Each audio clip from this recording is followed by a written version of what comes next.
Buenas noches, queridos hermanos y hermanas que están ahí conectados, escuchando y cierto, siendo parte de esta manera de hacer iglesia en estos tiempos de pandemia, de aislamiento y de cuarentena. Hoy día quiero terminar la segunda parte de este estudio que comencé el miércoles pasado. Ustedes son testigos allá en nuestro texto bíblico de Lucas 24. Lo dejamos pendiente ya que el día domingo estuvimos conversando y escuchando al misionero Camilo Encina. Recuerde que en estas últimas semanas estamos estudiando los 40 días entre que Cristo resucita de entre los muertos y asciende al cielo a la diestra del Padre Celestial. En estos 40 días de ministerio post-resurrección del Señor Jesucristo es que estamos presentando estos eventos y estudiándolos, haciendo un exégesis, la hermenéutica y aplicando lo que hizo Cristo, este ministerio para los suyos, aplicándolo también a nuestras vidas. Ya esta serie de mensajes que abarca el día de la resurrección y el día de la ascensión de Cristo, le hemos llamado después de las tinieblas la luz. Y hemos estudiado ahí ya casi todo el capítulo 24 de Lucas. Dice Marcos 16, versículos 2 y 13, pero después que Cristo apareció en otra forma a dos de los discípulos que iban de camino yendo al campo, ellos, estos dos discípulos a Emaús, fueron, hicieron saber este encuentro a los otros apóstoles que estaban en Jerusalén. Finalmente dice Marcos, Jesucristo se apareció a los 11 mismos, estando ellos sentados a la mesa, los 11 apóstoles, y Cristo les reprochó su incredulidad y la dureza de su corazón porque no habían creído a los que le habían visto resucitado. El evangelista Juan también nos narra este último encuentro que tuvo aquel día domingo en la tarde-noche. Juan 20, 19 y 20 dice lo siguiente: cuando llegó la noche de aquel mismo día, el primero de la semana, estando las puertas cerradas en el lugar donde los discípulos estaban reunidos por miedo de los judíos, vino Jesús y puesto en medio les dijo: paz a vosotros. Y cuando les hubo dicho esto, les mostró las manos, el costado, y los discípulos se regocijaron viendo al Señor. Este, este encuentro breve al cual hacen referencia Marcos y Juan, el evangelista Lucas o el historiador Lucas nos lo presenta, este último encuentro o esta última reunión entre Cristo y sus apóstoles, nos lo presenta con más detalle, con más pormenores, el evangelista e historiador Lucas, que es donde comenzamos a estudiar el miércoles pasado. Así que les invito, si usted tiene su Biblia a su alcance o la tiene en su celular, en su computador, les invito a ir a Lucas 24. Lucas 24, versículo 35. Lucas 24, verso 35. Recuerde que eh, en este primer día de la semana, que Cristo resucitó tempranamente, ha tenido encuentro ya con varios de sus seguidores. María Magdalena, las mujeres, eh, estos dos discípulos que iban caminando a Emaús, y ya ha pasado gran parte del día y ahora ya en la noche, como dice Juan de aquel mismo día, el primero de la semana, es decir, seguimos en este día domingo, el día de la resurrección, y ya en la tarde-noche, entonces Lucas nos presenta con detalle este último encuentro. Dice Lucas 24:35. Entonces ellos, los dos discípulos de Emaús, contaban las cosas que les habían acontecido en el camino y cómo le habían reconocido a Jesús al partir el pan. Mientras ellos, estos discípulos, aún hablaban de estas cosas, Jesús se puso en medio de ellos y les dijo, paz a vosotros. El típico saludo judío, shalom. Verso 37. Entonces, espantados y atemorizados, pensaban los apóstoles que estaban viendo un espíritu, que estaban viendo un espectro, una especie de algo de otro mundo. Otras versiones dicen que ellos estaban aterrorizados y asustados por lo que veían.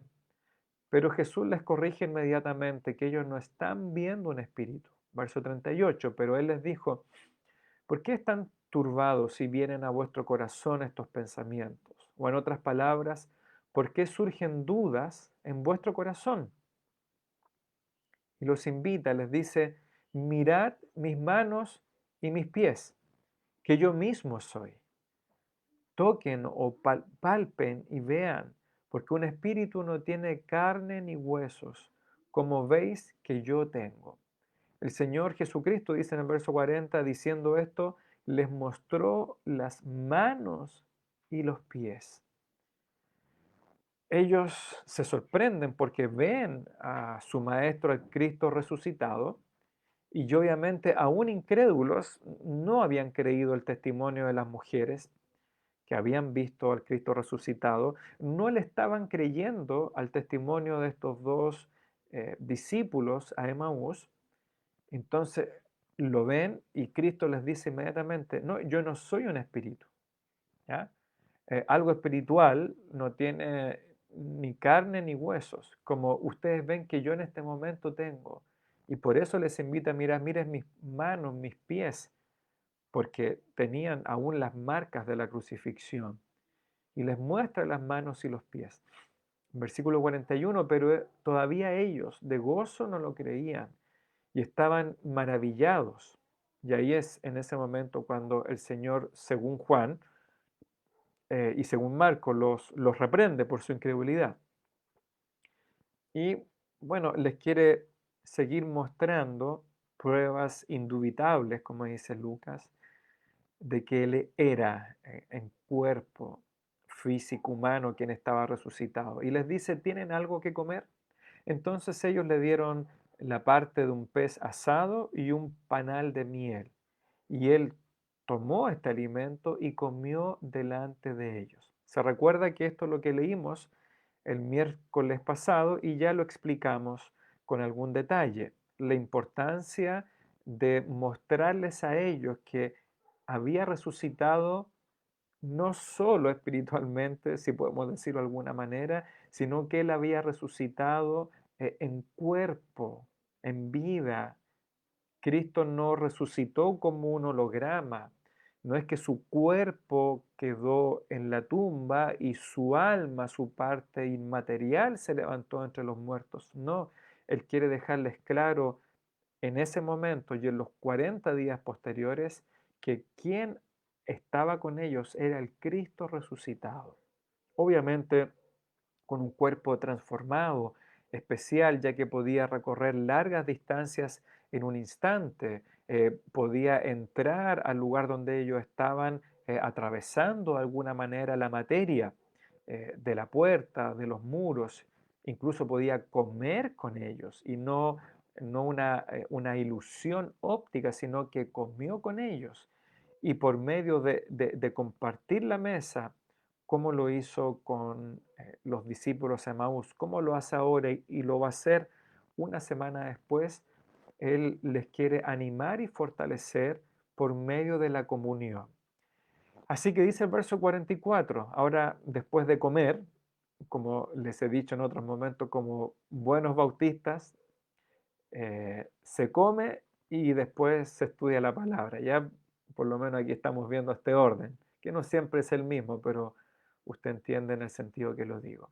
Verso 44, y les dice, estas son las palabras que os hablé y estando aún con vosotros, que era necesario que se cumpliese todo lo que está escrito de mí en la ley de Moisés, en los profetas y en los salmos. Usted ya recordará de nuestros mensajes anteriores, aquí en el mismo Lucas 24, cuando se encuentra con estos dos discípulos, abre las Escrituras y pasando por los tres cuerpos principales del Antiguo Testamento, que no es otra cosa que los 39 libros del Antiguo Testamento, pero abriéndolos les expone, le hace una exégesis ya expositiva de cómo todas las escrituras del Antiguo Testamento anunciaban y decían que era totalmente necesario, indispensable, que Él, el Cristo, el Mesías, el ungido de Dios, debía padecer en Jerusalén, debía ser crucificado y resucitar al tercer día. Así que eso mismo que había hecho con los discípulos de Emaús y que lo hizo muchas veces antes. Cristo en su ministerio terrenal abrió las escrituras y les expuso a sus discípulos lo que debía suceder y después lo hace Pedro, Pablo, Felipe, etc. Y les dice el verso 45, y ahora ya comenzamos con esta última parte, entonces les abrió el entendimiento para que comprendiesen las escrituras. Recuerden que ellos habían estado incrédulos a esto, pero no es que ellos no son responsables de su incredulidad, no es que ellos, por culpa de que Cristo no les había iluminado, entonces no creían.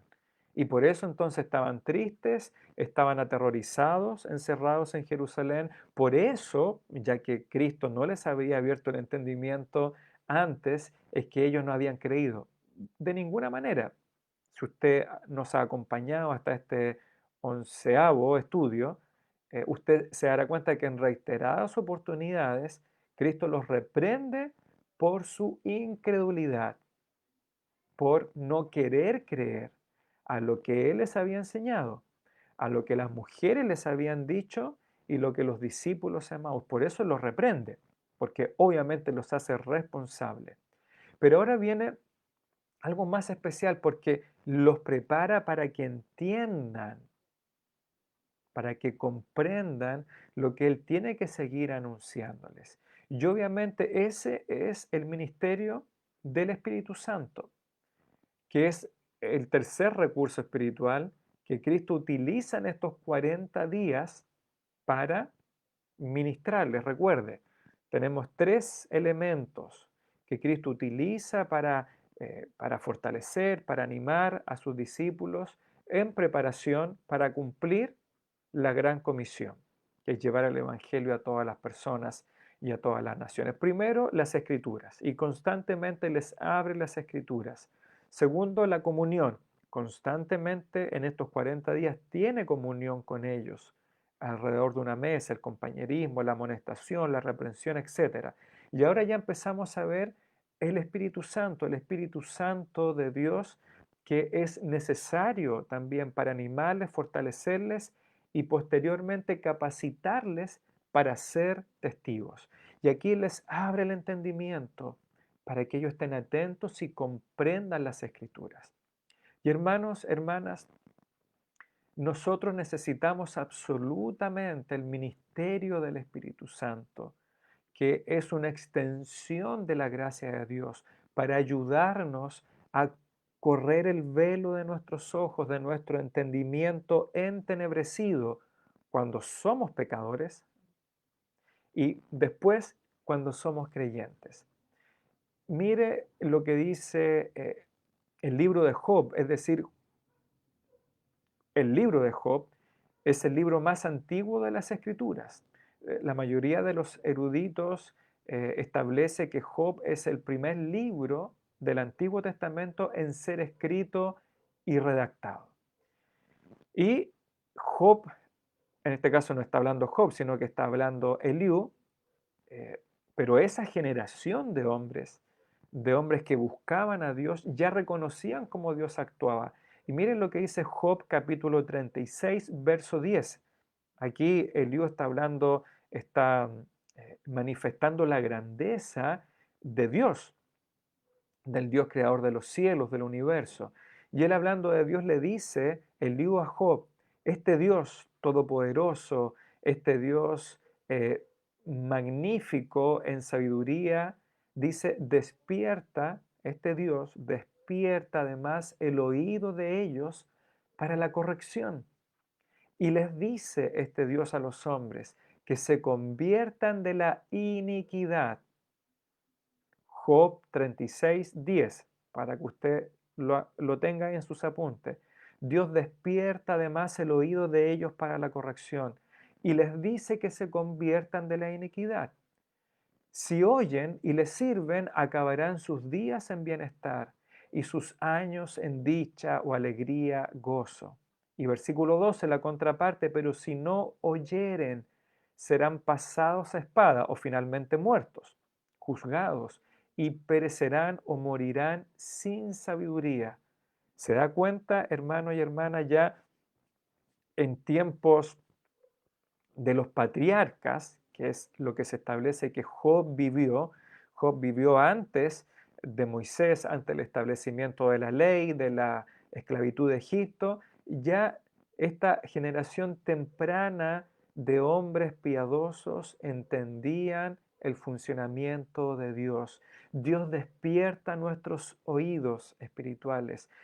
Dios abre nuestros ojos espirituales como pecadores para poder entender y ser convencidos, iluminados por el Espíritu Santo para escuchar el Evangelio y entenderlo.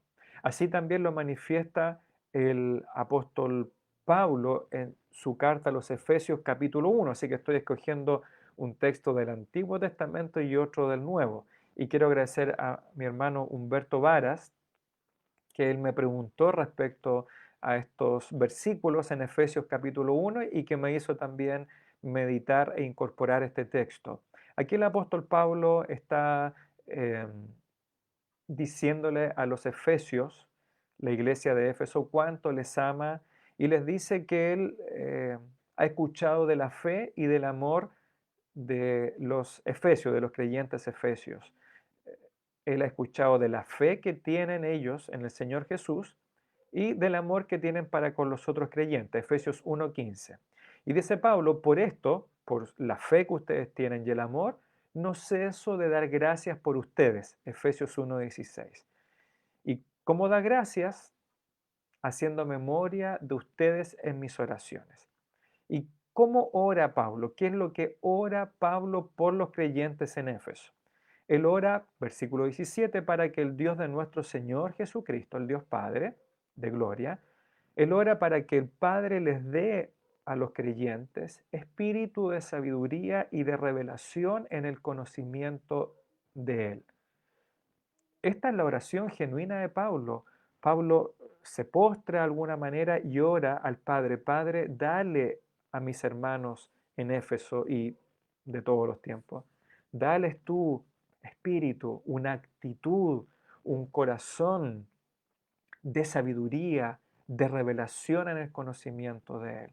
Y el único espíritu este no es que un espíritu de enfermedad, un espíritu de trabajo, de prosperidad, no, es el Espíritu Santo. El Espíritu Santo es el único capaz de entregar el conocimiento de Dios, que es el conocimiento teológico de las verdades divinas, y la sabiduría, que es la aplicación de este conocimiento espiritual a la vida práctica.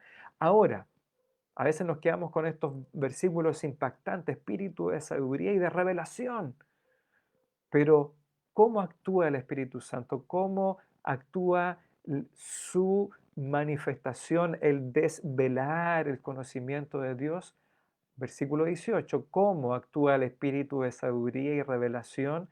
Alumbrando los ojos de vuestro entendimiento. Otras versiones dicen los ojos de vuestro corazón, para que sepan ustedes, y ahí a continuación da un sinnúmero de cosas que Él quiere que sepan. Pero, ¿cómo actúa el Espíritu Santo? Alumbrando los ojos de nuestro entendimiento.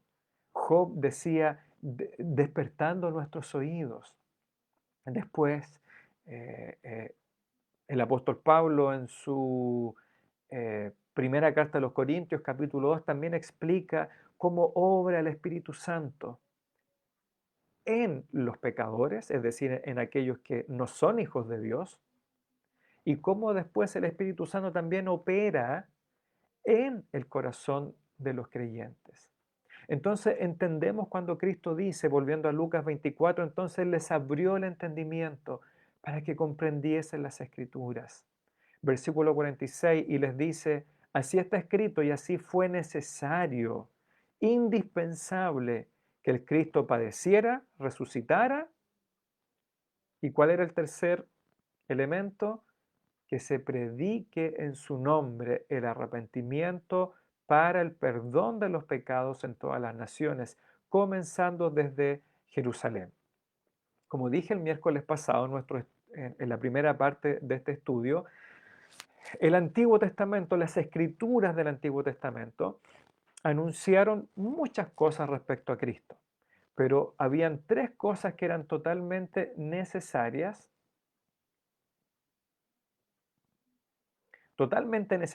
e indispensables respecto al Evangelio. ¿Qué es lo que es el Evangelio? Que Cristo debía padecer, morir y resucitar al tercer día. Eso es lo que hemos entendido hasta este momento, pero aquí Cristo agrega un tercer elemento indispensable del Evangelio, que el Evangelio debe predicarse a todas las naciones. Como dice Lucas 24:47, nuestro texto base, fue necesario que se predicase en su nombre, en el nombre de Cristo. No hay otro nombre que salva, no hay otro nombre que pueda ponerse como intermediario entre Dios y los hombres. No hay otro nombre posible que efectúe la reconciliación entre el Dios tres veces santo y las criaturas pecaminosas. Es solo en el nombre de Cristo que debe predicarse el arrepentimiento y el perdón de pecados, o también el arrepentimiento para el perdón de los pecados, comenzando desde la capital, que es Jerusalén. Así que con esto queríamos terminar la semana pasada, pero quería entrar en estos detalles que ya les vengo diciendo. El Evangelio es completo cuando se predica el Evangelio y cuando se extiende la invitación. Creo que este año en nuestro curso de estudio bíblico que tenemos los días lunes, yo les hablé de estos cuatro pilares del Evangelio. Para resumirlo, para sintetizarlo muy básicamente, el Evangelio no está completo, la oferta del Evangelio, que es la oferta divina, si no hablamos de Dios.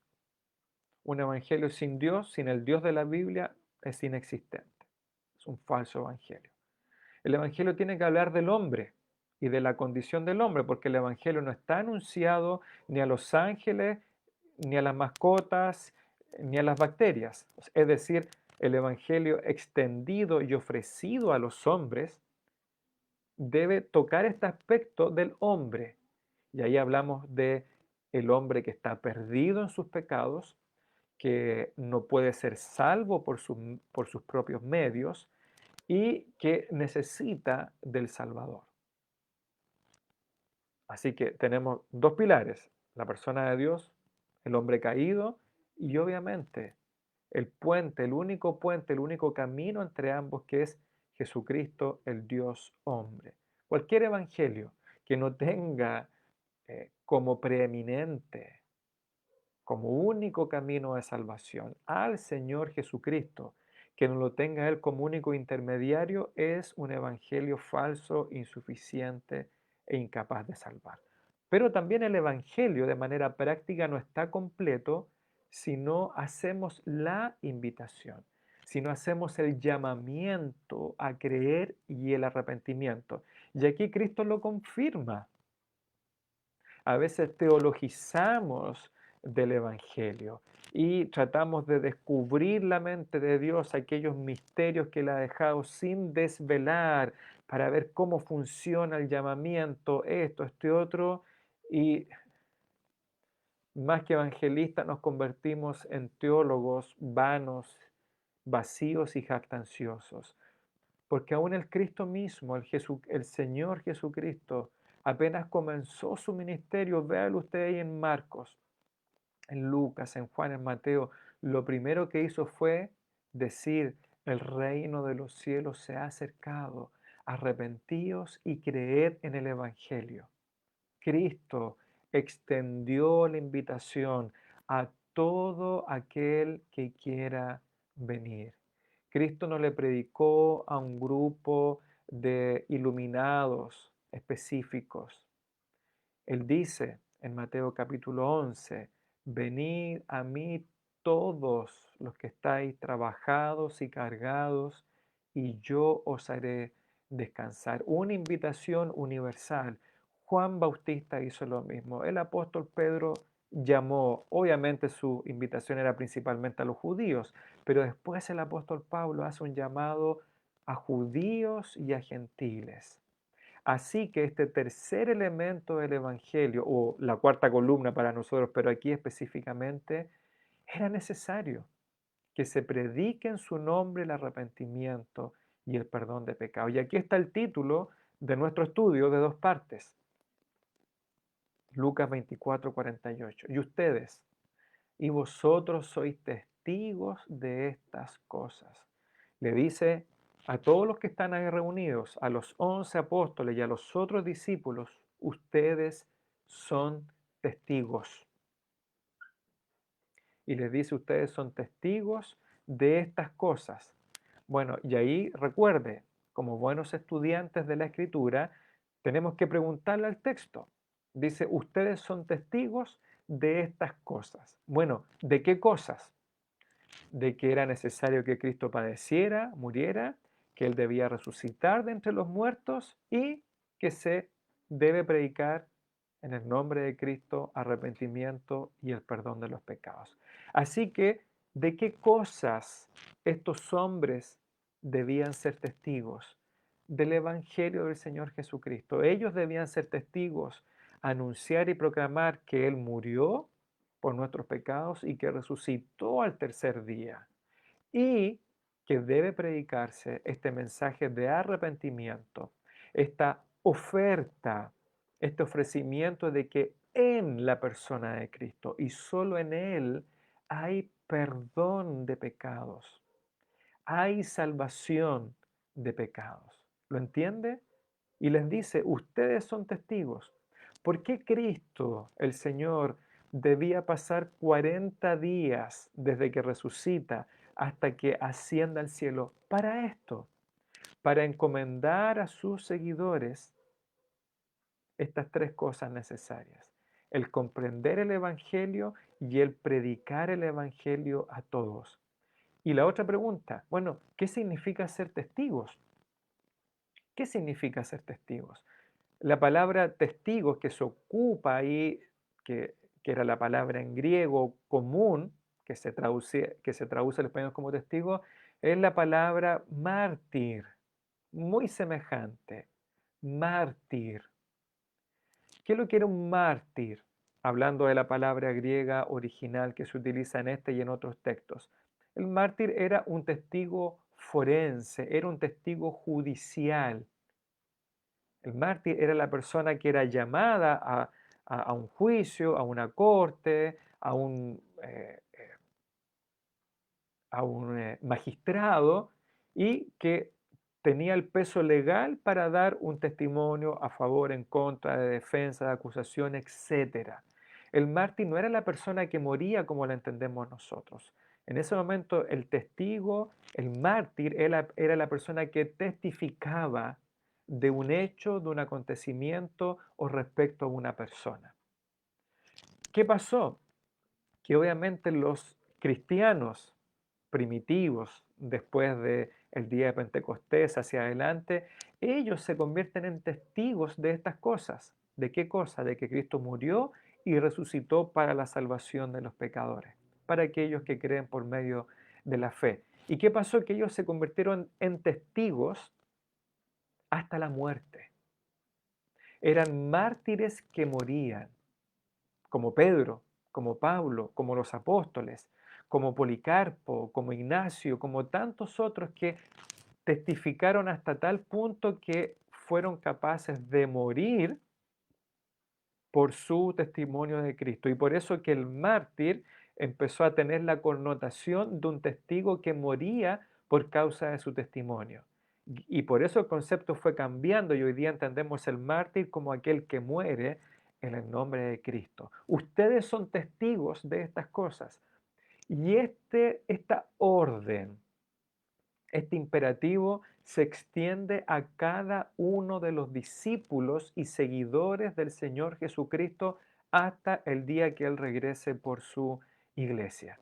Así que en primera instancia les dice a los que están ahí reunidos, ustedes son testigos, pero la revelación posterior que sigue en Mateo 28, en Marcos 16, en Hechos capítulo 1 y todo lo que encontramos en las cartas es que cada creyente en Cristo, hombre y mujer, debe ser un testigo de que Cristo murió y resucitó y debe testificar de estas cosas a todas las naciones y a todas las personas.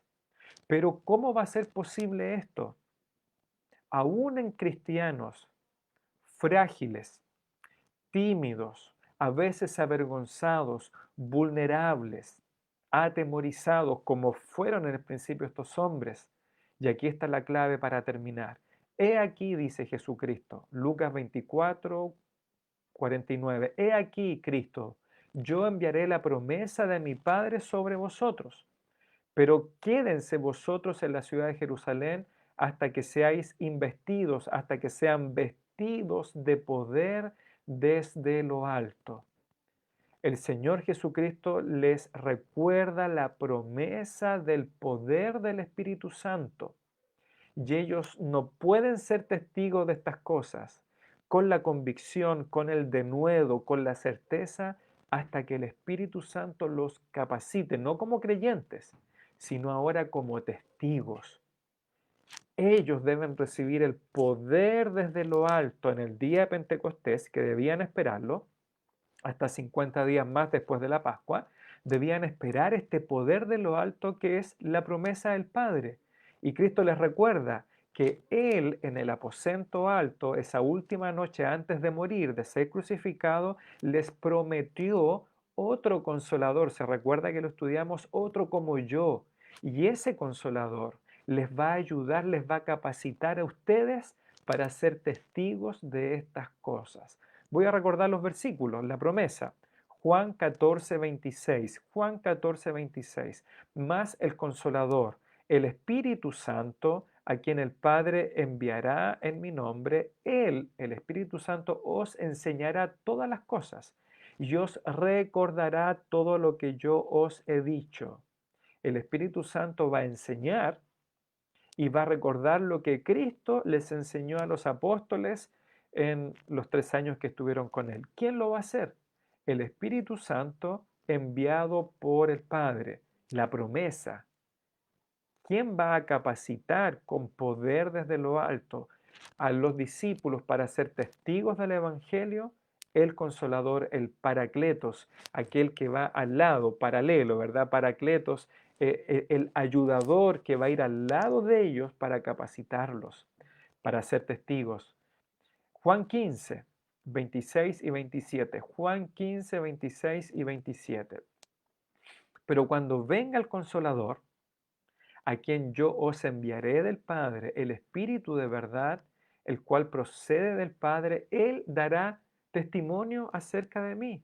Y vosotros daréis testimonio también, porque habéis estado conmigo desde el principio.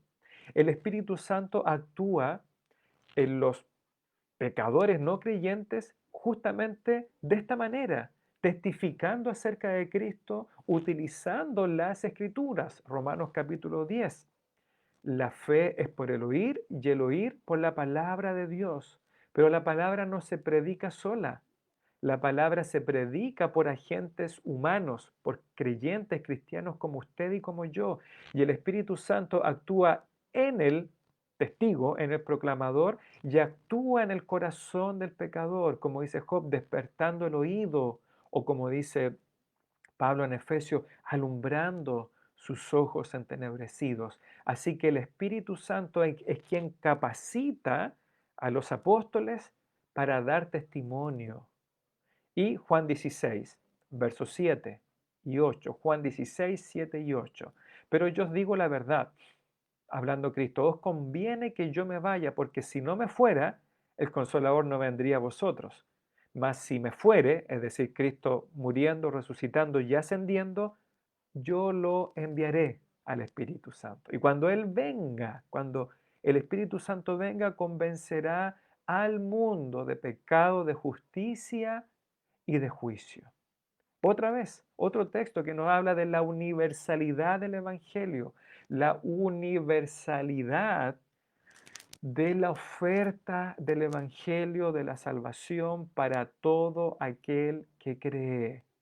El mundo aquí no es el mundo de los escogidos, no es el mundo de un grupo reducido de iluminados. Cuando venga el Espíritu Santo, una vez que Cristo se va, y cuando venga el Espíritu Santo, convencerá al mundo de pecado, de justicia, de juicio. Juan 16, 13 y 14. Pero cuando venga el Espíritu de verdad, Él os guiará a toda la verdad, a los creyentes, porque no hablará por su propia cuenta. El Espíritu Santo no entregará una revelación única y privada, sino que hablará todo lo que oyere y os hará saber las cosas que habrán de venir.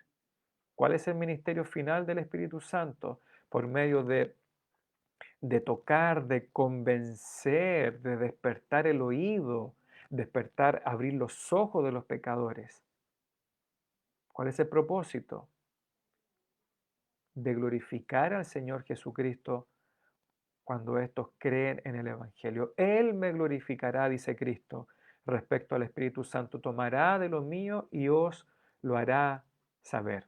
Posteriormente vamos a estudiar Hechos capítulo 1, cuando ya viene el Espíritu Santo. Aquí Jesucristo 40 días antes, o casi 50 ya, les recuerda que va a enviar la promesa. Esto que yo les leí en Juan 14, 15 y 16, Cristo prometió la venida del Espíritu Santo y Él va a obrar de variadas maneras en los pecadores, en el mundo inconverso, en los creyentes, desde ese día y posteriormente en su ministerio. Pero yo enviaré la promesa de mi Padre sobre vosotros. Quédense aquí en la ciudad de Jerusalén hasta que sean vestidos, investidos de poder desde lo alto. ¿Por qué? Porque ustedes son testigos de estas cosas.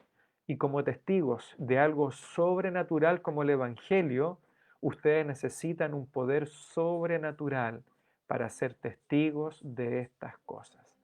Así que aquí terminamos ya nuestro relato con Lucas 24.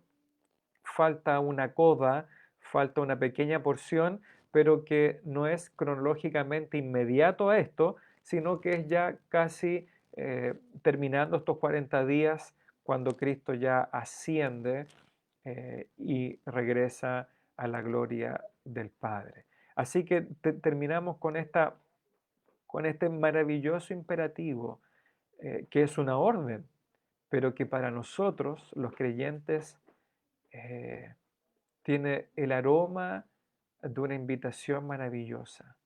Ustedes son testigos del Evangelio. Y el Señor no solamente, no como un déspota autoritario, sino como un Padre amoroso, no solo da la orden, sino que además nos ayuda a cumplir la orden, como todo Padre amoroso. Él es el Padre de las luces. Él da la orden, dice, ustedes serán testigos de estas cosas, lo son, pero yo les voy a ayudar a ser testigos. Yo les voy a dar la capacidad y el poder de ser testigos. Y ese poder no es otro que el Espíritu Santo. Y todo esto, hermanos, se llama gracia. La gracia divina. Muchos quieren ponerle adjetivos, apellidos a la gracia de Dios. Pero la Escritura nos dice que esta es una maravillosa gracia. La gracia de Dios extendida en sus multiformes operaciones a favor de los pecadores y más aún después a favor de los suyos. El Espíritu Santo convenciendo, el Espíritu Santo iluminando, el Espíritu Santo capacitando, sellándonos, morando en nosotros. Hermano, esto es la gracia de Dios manifestada en el advenimiento de Cristo, la gracia de Dios manifestada en la cruz, en la resurrección, y la gracia de Dios manifestada en la misma persona del Espíritu Santo. ¿Cómo entonces no ser testigos de estas cosas? Espero que con la ayuda del Espíritu Santo que ya nos ha capacitado, porque Él vive en nosotros, usted y yo seamos testigos de esto que fue necesario, que Cristo muriera por nuestros pecados y que resucitara para nuestra salvación. ¿Cómo no dar la gloria a Dios por lo que Él nos regala y el privilegio de ser testigos del Evangelio?